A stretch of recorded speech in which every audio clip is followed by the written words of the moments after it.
Pledge of Allegiance. I pledge allegiance to the flag of the United States of America and to the republic for which it stands, one nation under God, indivisible, with liberty and justice for all. This is an open meeting of the Seward, Nebraska governing body. The city is certified by the Nebraska Open Meetings Act in conducting business.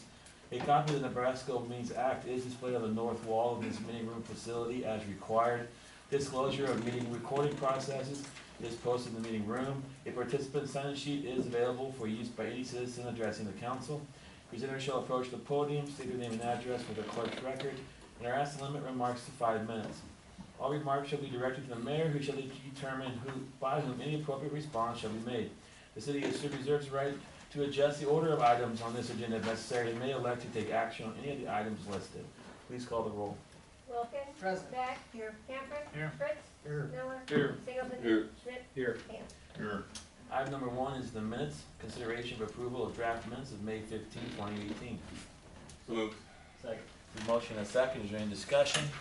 Seeing none, please register your votes. Please display the votes. Motion carried. Wilkin. Beck. Camper. Fritz. Miller. Singleton. Schmidt. Ham. Motion carried. Items 2, 3, and 4 is the consent agenda. Move approval. Second. We have a motion and a second. Is there any discussion? Seeing none, please register your votes. Please display the votes. Motion carried. Wilkin. Beck. Camper. Fritz. Miller. Singleton. Schmidt. Ham. Motion carried. Item 5 is the reappointment of Juanita Hill and Nancy Lamberty to the library board for a 4-year term. Move to approve. Second. We have a motion and a second. Is there any discussion? Seeing none, please register your votes. Please display the votes. Motion carried. Wilkin. Beck. Camper. Fritz. Miller. Singleton. Schmidt. Ham. Motion carried. Item 6 is consideration of service agreements with Nebraska Municipal Power Pool for providing a financial plan, cost of service, and rate design study for utilities. Greg? Yes, in the past, we've had NMPP conduct our electric and water wastewater rate studies. And so we've engaged them again to put together this draft, well, not draft, but this agreement financial plan, cost of service, and rate design. As stated before, the electrical study fee is $11,710, and the wastewater study fee is $12,050. And those will cover us for the next 2 years, should you approve this agreement. Again, you guys have done it for a number of years in the past with NMPP, so if you have any particular questions, I'll surely answer those for you. We'll go from there. Any questions or comments from the council? Expensive for somebody to tell us what the rates are gonna be. Any other questions or comments from the council? We ask for questions or comments. I wish they were present. And I would note that Andrew was selected to be here tonight, the executive director in NMPP, but he had gotten sick because we had a prior meeting scheduled for 6 o'clock with him to go over some other items related to this study, and he had to cancel earlier this afternoon. Can you do one motion, Kelly, for A and B? I do separate. Okay. Move approval. Agreement A. Okay, we have a motion. Is there a second? Second. The motion is second. Did you add anything? I had a question. Yeah. I think if I remember right, in the past, on a couple occasions, we had more than one person or more than one company or whatever to look at to do this. Like we offer bids, is that right? On a couple of occasions, I wondered, do we get this because we invite them to this, or how is it that we just end up with them as the only choice? We receive them because we're actually a member of NMPP. I understand that. And so that's one of the reasons that we incur the benefit. I don't know in the past whether you have or have not gone out for bid on these. It's below the $30,000 threshold. They would normally engage that. I had a conversation with someone earlier today where I did state that after this year, I would recommend after this 2-year period that we do go out for at least RFQs. Because I think what you're predominantly going to see when you go look at this is that you're going to see differences in the, not so much in the cost of doing it as in the methodology. And I think it's important to have those who undertake these sort of studies. So I know like Olson, for instance, big JEO engineering firms, but there are also firms that just work strictly in the utility area for just rate studies that you might have come in and sit down and take some of the top few that maybe committee likes or this council likes, and sit down and interview them and really dig into the depths of how they conduct the actual studies and the inner workings of the studies that put them together, and then make a selection after this period of those. That'd be good to see in the future. We've done that for comparability before, I don't know that we've done it for best. Yeah, I could remember. So, Yeah. I think after this one, just to dig back in deeper, and I'm gonna go in with some very specific things that I've identified in the year I've been here with these guys that I want analyzed in preparing this rate study.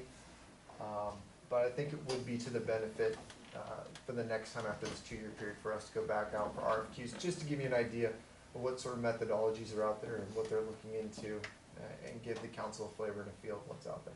Thank you. We have a motion and a second for approval of 6A. Is there any further discussion?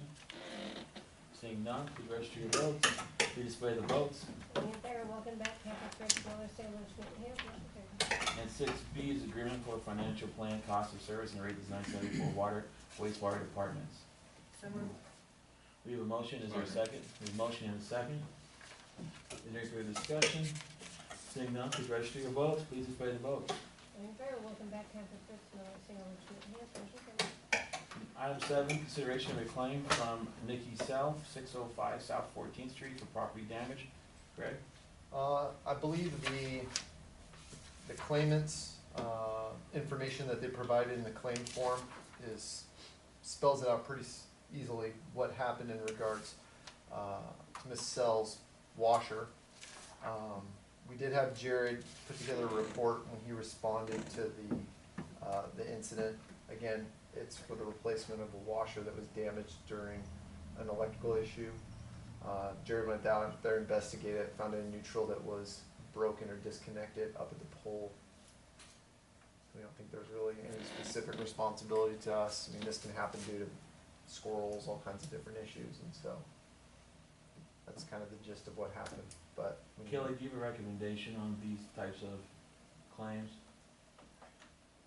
I think it's our insurance carrier's preference to forward it to them, but not to deny it. Is that correct, Ray? That is correct, but I will note, this one's under the, significantly under our deductible. Right. And so, Because after so just so everyone knows, after the claim from Bob Don, they came back and suggested in the future how to handle these situations, and so it's kind of what we were doing originally, if you remember way back, where we would just forward it on and not take a position. Then we went to denying them and forwarding them on. Now they're saying they would prefer if we don't take a position and just forward it on. Is that right? Is that what the preference is? Correct, yes. Okay. That's Now- their preference for what reason? For how, well, you wanna explain that? I think it's because of, if we deny the claim, it starts the clock on the tort claim statute of limitations. So, they've got 6 months after the denial to, I believe, to file a claim. So it starts it faster, and it could start a lawsuit faster. So I think they want us to, wait for that actual denial, so that there isn't a claim, filed with the court quicker, it's sooner. So benefit to whom by doing it that way? To the insurance company? Probably to both the insurance company and us. Yes. because what's ultimately gonna happen is there's multiple levels of review, and we're probably getting slightly off topic, but there are multiple levels of review that's gonna go on. One, they're gonna see if your claim is even coverable under your coverage. They may come back and go, this is not something you have coverage for. There's nothing in this, so we have no coverage for you. But we may, if it was a significant enough claim, again, we're talking about a washer here, significant enough claim, they may go, but pursuant to your plan, we will provide you a defense. That's one element, and they'll analyze that for us when they go look at the claim. So there's one element, so we'll know whether we're gonna have to go out and prior, if it was something that we thought was gonna go to litigation, they may say, hey, we're not gonna provide you a defense, so you're gonna have to find your own private attorneys to help defend this should this go to litigation. All those things are gonna be squared away, and they would be squared away before you start the clock for statute of limitations. It doesn't really impact us, I don't, as a city either way. It was just, in their letter back to us, they made the comment. The only impact to us is it makes us do this twice, potentially. Yeah, 'cause do we have to follow that? Because, you know, if. No, we don't. I mean, taxpayers, you know, if we're holding somebody up from something that we are responsible for, I don't think it's fair. to No, and there's taxpayers. there's no obligation for us to forward this to insurance. You have to think about the precedents that you might set by, just going and paying claims where there's no liability. Because, I mean, we've done this for the whole 20 years I've been on. And I just feel if we, you know, deny and forward it and make the insurance make a decision, I don't care if the claim starts sooner or not. I mean, if it's our bad, then we're taking care of our taxpayers sooner than to have to make them wait. Well, ultimately, they won't have to wait. It's ultimately the person who wants to file the claim, they can do it at any time. All this is it's just a legal issue with the timing of when certain things have to be done by. So there, in the last claim that came back, they just included a note saying, we would, in the future, we would prefer if you don't deny these and then send these up. And so that's why, now, you can pay this, Yes. and it doesn't, none of that matters. If you wanted to pay this, then it's done. You pay it and you move on. If you don't want to pay this, then the recommendation, at least the preference from the insurance company is just forward it, say you're not gonna pay this, and then forward it on to them, and then that will start the process on there. And so I don't think it helps or hurts the parties involved. It's just a preference for the insurance company. Next question then is the broker. Because we used to do that before. I know. And then we switched, and now we're looking to switch back. But the next question is, was the ground wire ahead of the meter or in front of the meter? Because we're responsible up to the meter.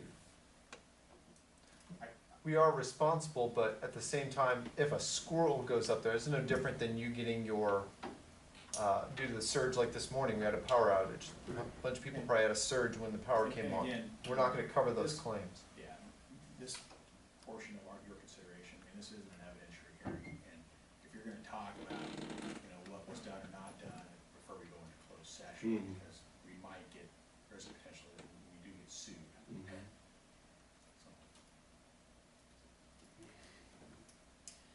So in most cases, we would recommend that the council just forward it on to the insurance company, unless it's something where we think that it's such a low dollar amount or something that we feel that you might want to just pay it off because it's under the deductible. Those would be the two options that we would recommend. Well, and you thought we had some sort of liability. Yeah. If you don't, I mean, technically, Kelly, also the other option is deny it and don't send it You to can just insurance. deny it and don't send it to insurance, then, you know, they still have a 1-year statute of limitations on filing a tort claim, so but then it takes it out of insurance, and the citizen either makes the decision to, further pursue the matter with the city, either through negotiations or through a lawsuit. I think the original reason when we were doing it, where we just automatically almost automatically sent it on to insurance was so then the council doesn't really have to make that determination, because you're dealing with a citizen here, and you would let the insurance company then come back and say whether they thought it was covered or whether they thought we were responsible. So that, I mean, we were doing that for, I think, a number of years, and then we switched to this, because we thought that was the preference, but turns out now that way was still the preference, so that's where we're at. Yeah, So if we send it one way or the other to the insurance company, they're going to give us an opinion on regardless of what the amount is, if that type of situation is covered.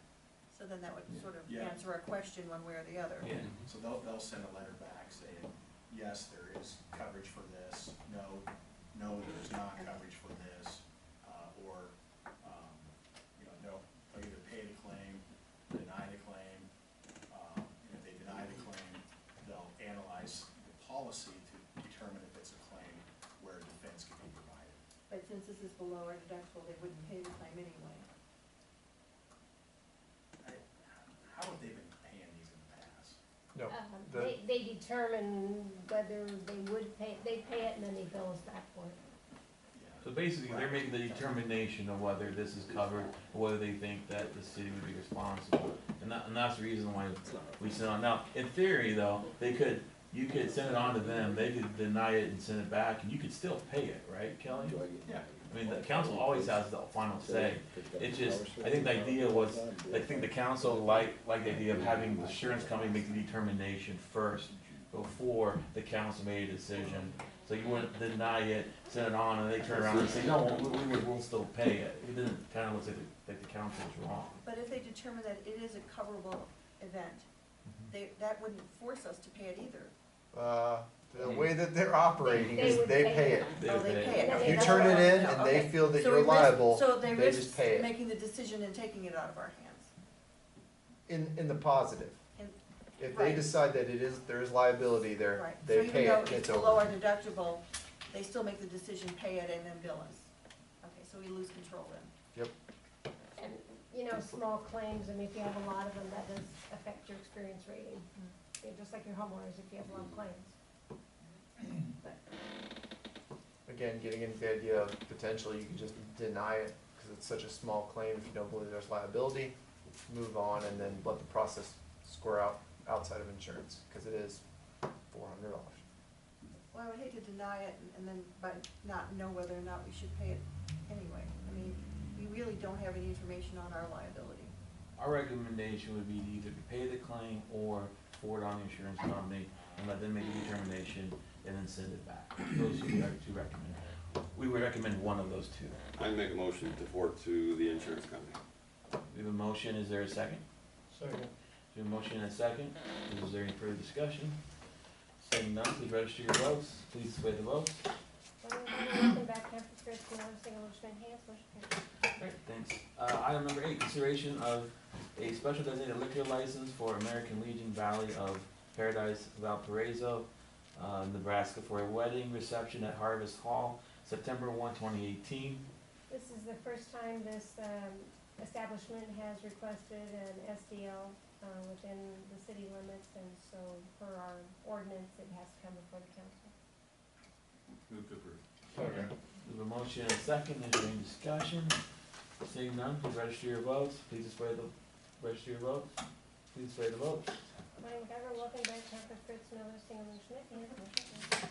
Item number 9, consideration of resolution adopting the Seward County Debris Management Program Master Plan and Action Plan as the City of Seward Debris Management Plan for participation in the Public Assistance Alternative Procedures Pilot Program for Debris Removal. Greg? Say that 10 times fast. It was a recommended document that came from our emergency manager at the county. Pursuant to an engaged emergency event or natural disaster, basically a disaster event that's declared, you're given a specific time frame in which you have to begin debris removal. So let's say we had a tornado, tons of storm debris, trees down, everything else. To recover the costs through the federal reimbursement program, you're given a very specific window and a specific level of recovery in regards to the percentage match. FEMA made a recommendation that they would like all communities which participate in the FEMA recovery program to adopt a debris removal program that goes through and walks you through all the steps that are involved in it that FEMA would like to see based on their general criteria. And pursuant to adoption of that, you get a higher level of reimbursement for the pilot program level. It's not a substantial amount, but 2%. So, and then also, I believe, may give you additional days to get it complete, maybe increasing it from 60 to 90. But these are all federally laid out requirements, and by adopting a plan, we then set ourselves up for that. This is the plan that was adopted by the county. I did review it painstakingly, because I've had experience in the past working with FEMA recovery and going after these dollars and working directly with FEMA and NEMA for these sort of programs after a disaster. And so I would recommend this as one, it increases the amount of reimbursement we could have over the pilot period time, and also spreads out the date for 90 days after we might have an incident to fully get all of our debris removal completed. Josh, I have a question. Yes, John. So before, question on this, because we've been part of FEMA for years, and some of us council members have been on it for quite a while. We had to go through the NIMS classes to even qualify for the FEMA. And we have new council members on here, I know that have not ever went through the NIMS. Do we all have to make sure that everybody is active again and up to that level of requirement? Because that is, I know that is part of the requirement of FEMA. FEMA's in discussions with Jenny, at, NEMA, it's Nebraska Emergency Management. The federal level is now kind of trying to sort out in the wake, again, of major natural disasters, so it'd be the hurricanes of last year, how they want to incorporate the NIMS process. And so they've identified whether they want to continue to use that as a gateway, or whether they use other paths to try and educate and train. And so it's kind of almost on hold. It's not that they're not training people still and not making it available, but they haven't limited anybody in regards to making recovery. And so fully going through the regulatory process. And so I asked about that because we have a number of employees too. There's a lot of communities that all employees, all council members, all elected officials all have the NIMS training. What does this training consist of? It's a lot of training, and it depends on your level. So like a baseline level employee would take one, like NIMS 100 or something like, or 8. That's up to 8. Several weeks. Yeah, Yes, and then there's the higher up you are, so police chief, emergency personnel like Sergeant Hammond back there. He's awesome. You can do it all online, it'd take you about 3 to 4 hours. Yeah, and so there's more classes and levels you have to go through the higher up you are in regards to the hierarchy in emergency management. We did library, council, they brought somebody in, so it's quicker. The other thing is too, is emergency management badges. You know, all of us council members are supposed to have the badges. I know I still have mine. I know, here we go again, a lot of new council members that don't have the badge if we do have a disaster. They expire in October, by the way. There you go. So I'm just, cause I've asked them all these questions, cause we've been through this many, many times. Are they different from these ones, or are they these? That's that, but they're expired. Not yet. Well, Mine this year. expires in November, Yeah, this year, sorry. so. Because by rights, you are not allowed to come on site of a disaster unless that is an active card. And we went through that in Beaver Crossing 2 years ago. Yes, Chris? So back to the plan. Yeah. I did have a question. I was flipping through it. I read it on Saturday. I was trying to remember what I saw. So the plan defines a debris management team, and it lists out an administrator, blah, blah, legal, blah, blah, blah, blah. That there's 8. Is there anywhere in the plan that we're gonna define who these people are, or we're accepting the plan without assigning individuals? I think you would assign individuals at the time of the declaration. Because again, you're gonna have people that are gonna be vacant and other things, and you're gonna send them into them. And that plays more into, there's a second attached document that's with it. I believe it's more like an action plan step walkthrough. Yeah, it's actually called the action plan. And that one you just follow through and start assigning people as you go through it, and it has different criteria and people and things like that, so.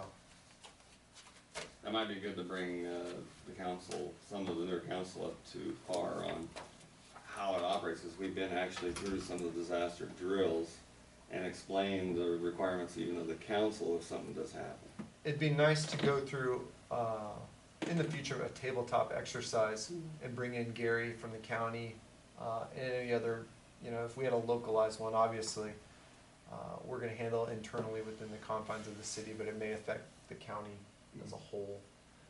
If you have, you know, blizzard, flood, I mean, we saw last year, we didn't have very much debris, or any debris in regards to the flood, but we basically engaged the emergency process for the water shortage issue and flooding. And so, it would be nice to do a tabletop exercise at some point, engage all the people that are identified in our plan, and work with Gary to kind of walk us through what would happen. Because again, it's only a handful of things other than, you know, some really nasty stuff that I don't know that wouldn't be terribly positive for a tabletop, but like a tornado or something like that. It's not a matter of if, it's a matter of when, unfortunately. Sid? I'll introduce resolution. Alright. Resolution has been introduced and is designated as resolution number 2018-12. Would anyone like to move that this resolution be passed and adopted? So moved. Second. We have a motion and a second. Please register your votes. Please declare the votes. Welcome back to the Item 10 is consideration of a resolution is designating city items as surplus. Bonnie's generated another surplus list, as we noted to you last time. A list of the items are there for you. A number of these items are large-scale items, and so we are planning on having a auction that we will be publishing notice of in the paper over the coming weeks, and I believe that we're setting that for June 30th. And so a number of these items will be there on display for the auction. It'll be about 9 o'clock in the morning. That's a Saturday. We'll just have staff on hand to conduct the auction. I believe that's what Larry and John Hughes have done in the past. And so we'll do that, and so a number of these items will be made available there. Is that gonna include the list from last council meeting too? But items from the library, I think they're doing more of a garage sale for those small items, but everything else would be in this auction. If there's any other questions, we would I'll like to introduce introduce it. Chris introduces the resolution. The resolution has been introduced and is designated as resolution number 2018-13. Would anyone like to move that this resolution be passed and adopted? So moved. Second. We have a motion and a second. Please register your votes. Please display the votes. Second, Trevor, welcome back, Campus Fritz, Miller, Single, Hanson. Item 11, the city administrator's report. Just a few items of note. I did attend the E911 budget meeting that was held last week, and so that budget will be coming to you at the next meeting for consideration for the end of the month. We're continuing to work with, and we just received today a letter from the owner of 132 South 6th Street. We got a letter from the structural engineer. They did come down and review through the building. Now they've cleaned a bunch of debris out, and they can actually see the joining and stuff in regards to the walls. And we were given confirmation that the west-facing wall is in good enough order that there is no need for continued blocking in front. I believe we're going to see that the vacant space with the breezeway, that's going to remain blocked for the foreseeable future until they can continue to do some analysis on the actual breezeway. And then they're also looking at the lateral wall to the south is what they're predominantly focused on. But they had enough removal of drywall, siding, and other materials in there that they could get in and really look at that. So we're continuing to work with them and getting weekly, if not daily, updates from the property owner, the engineer, and those working there. So it should be all opened up for the event on Friday evening, and then also for the 4th of July. Any questions for Greg? Otherwise, I'd like to move that to accept the report. Move to accept. We have a motion and a second. Is there any discussion? Seeing none, please register your votes. Please display the votes. Second, Trevor, welcome back, Campus Fritz, Miller, Single, Hanson. Any future requests for council agenda items or administrative action? I would just go away. I don't know which this falls under, but I'd like us either administratively or with an agenda item, review and look at some of the rules for the golf course, in particular, whether it's allowable to have pets along with you as you play golf. Okay.